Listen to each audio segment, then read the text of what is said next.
Hey guys, it's Katie here with Life the Mundane. Welcome back to my channel. Today we're going to be showing you 3 of our favorite large family recipes for you guys, what we like to eat for dinner and that can stretch really well for a big family. So let's get started.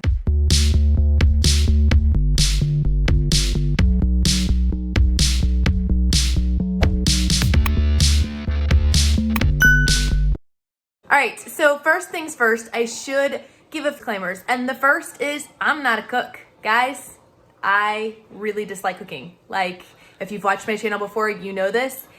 One of my least favorite tasks as a mom. But it fits into my channel as far as me talking about homeschooling, home management, and parenting, which is what we talk about here. And you have to feed them. I found that out.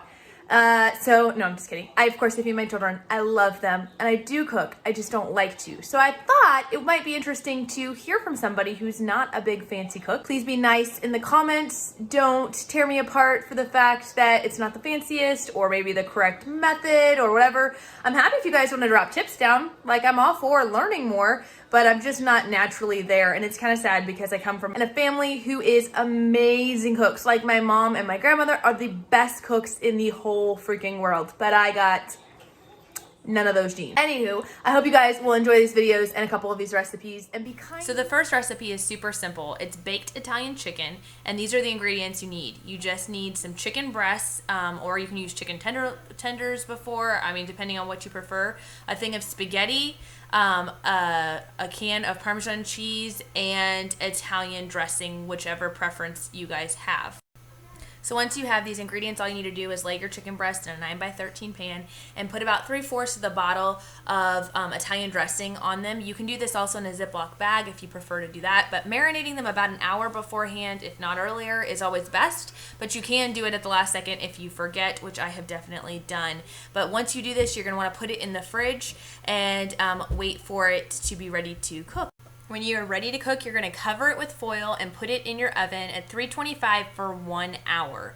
And so you want to make sure that you have time to do that ahead of time. And when it gets to when that hour is over, you're going to go ahead and start your spaghetti noodles, and you are going to take off the foil. You're going to actually spoon over some of the broth onto the chicken, and now we're going to add our Parmesan cheese to cook it for another 15 minutes. That'll give you enough time for your noodles to get done, and it will give you time to get a really nice coloring on the top of your chicken.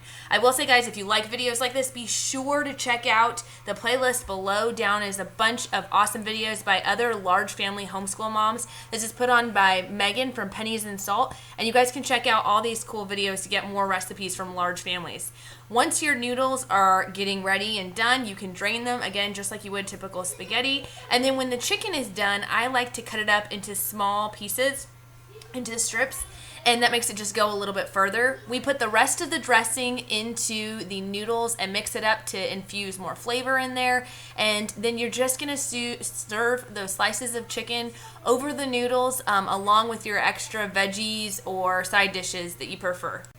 So our next recipe is our chopped potatoes and sausage. This recipe is so easy. You just need some pepper, salt, a little bit of paprika, obviously some potatoes, some beef smoked sausage, or you can use whatever kind of sausage you prefer, and onions. I do have my friends who use peppers or other veggies cut up in here. You can most definitely do that, but this is what we typically use in the recipe that we have that calls for.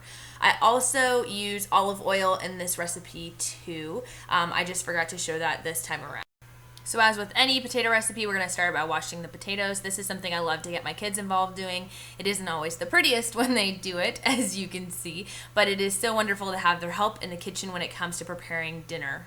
Next, we're going to set the oven to 425. The recipe actually calls for 400, but I usually forget to do this ahead of time, so I try to bump it up a little bit. You also need a really big bowl. If you're a big family, you probably have one of these large, what we like to call popcorn bowls, because this is what you're going to use to fill this up with all of our yummy ingredients. So next is chopping up all of our ingredients. We need to make the cuts I think the recipe calls for approximately 1.5 inch to 2 inch pieces, but really it more matters that things are fairly similar in size, not so much what size they are. Obviously, the smaller you make it, the faster it will bake. So sometimes I do intentionally cut it smaller if I am putting this in the oven a little bit late.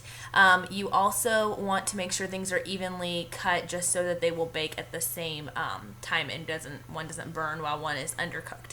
But now we're going to basically chop up our potatoes, our onions, and our sausage and dump them all into the bowl.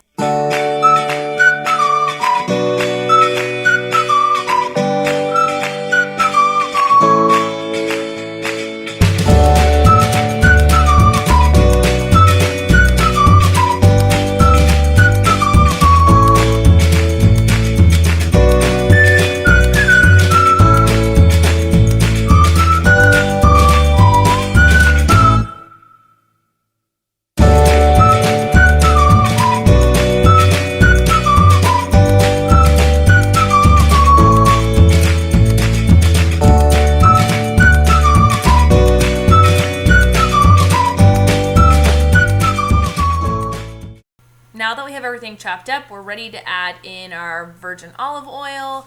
We have our pepper and our paprika. We're also going to add in our salt. Now I do more than double this recipe when it comes to how much I put in here as far as potatoes and sausage. So I do double the amounts of all the seasonings except for the pepper, only because my kids really don't like that amount of pepper. So obviously adjust what works best for your family, but we're gonna toss it up till it's all thoroughly coated in that entire concoction of spices, and we're gonna put it in the oven. Now we're only gonna put it in there for 15 minutes, and each 15 minutes we are going to stir it up just so it doesn't burn or get stuck to the pan. I did put foil down on each pan and sprayed it with cooking spray so that it could move around, and for a big family, we do 3 big cooking sheets. Obviously, if you're a smaller family, you could just cut back on the amount that you cook up for this recipe. Or if you're a bigger family, you could go and do even more than we do. But yeah, we try to do that. And then after every few times of stirring it, I will switch it out so that they switch the middle and the top rack. So like I said, you're gonna rotate this every 15 minutes or so. Sometimes if you've cut them smaller, they'll be done faster. Approximately, you're gonna put it in for 45 minutes. And about 5 minutes before it's done, I like to pull it out and put some shredded cheese over the top, put it back in for that last 5 minutes to let that brown. Some of my kids don't like the cheese on top, and so I just do 1 pan without and 2 pans with. And this is what the finished product looks like. It's super yummy. You can eat it with sour cream on top. We like to do it with broccoli on the side or some other side dish like that. And it's super yummy and delicious, and I hope your family enjoys it as much as ours does. The third and final recipe is our family's version of beef stroganoff. We actually call this the poor man's beef stroganoff because we are going to make it really a completely different way. We're going to use ground beef instead of steak tips and stuff. We use beef base.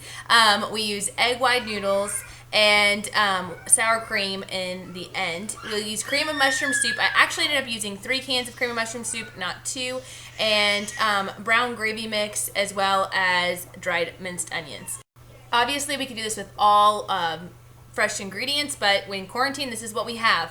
I'm now going to take and boil the water for the noodles, and I like to add just 1 scoop of beef base to the water just to help kind of infuse the noodles with some beef flavor to it before we add in the other ingredients. So I'm going to get that boiling so the noodles are ready to put in, and while I'm doing that, I'm going to start working on cooking my ground hamburger meat.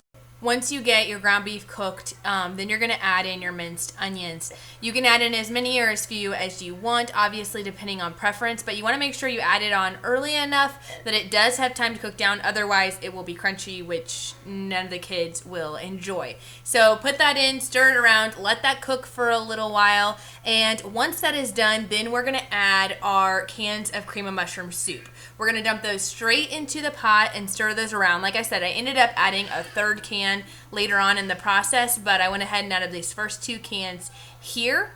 We're going to stir that around, and next we're going to start mixing up our brown gravy mix.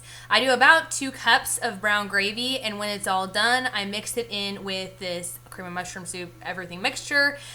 We're gonna mix all of that around really, really well, and while our noodles are boiling. Obviously, when the water comes to a boil, you're gonna add your noodles in, cook them just like you would cook any other noodles, but you'll enjoy that beef flavor to the noodles because of that beef base.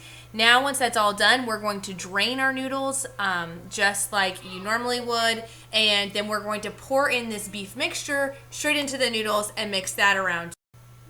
Once you mix all that up and you kind of get a feel for what it looks like, again, based on taste, you can decide if you need to add anything else. This is a little bit darker than we normally eat it, so I went ahead and added another can of cream mushroom soup, plus it makes it stretch that much further for our kiddos. Once you get the flavor where you want it, you're gonna scoop in one big dollop of sour cream and stir that in. You wanna do that off the heat, obviously, and it'll be ready to serve then. We like to do this with corn and bread or whatever you wanna do. Those tips, I hope you guys enjoyed those recipes. I will link down below either the links to the recipes, or if it was something that we've done ourselves, I will put as best I can what we put in ours, and you guys can adapt it for yourself. I would love to hear what you guys love to use for large family recipes. Drop those down in the comments, and we'll talk to you guys later. Bye.